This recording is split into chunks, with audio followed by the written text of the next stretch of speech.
Vijolė, ar pasiruošus pokyčiam? Labai. Tai žodžiu, sumiksavom 3 išrinktas spalvas, kaip per konsultaciją ar nekalbėjom, pasitamsinom šaknytį, nes pas jūs irgi yra tamsesnė šaknis.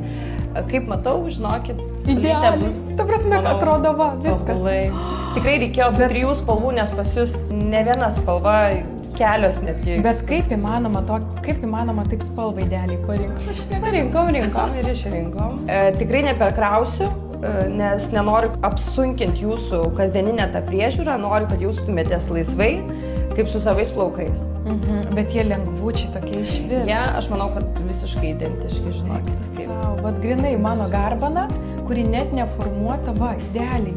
Čia, žinokit, irgi visiškai neformuota, nes plaukai yra perplauti ir tiesiog šlapi ir leidau natūraliai išdžiūti. Tai manau, kad vasara bus tokia. Aš taip laukiu, aš šitos dienos laukiau kaip savo kokio gimtadienio.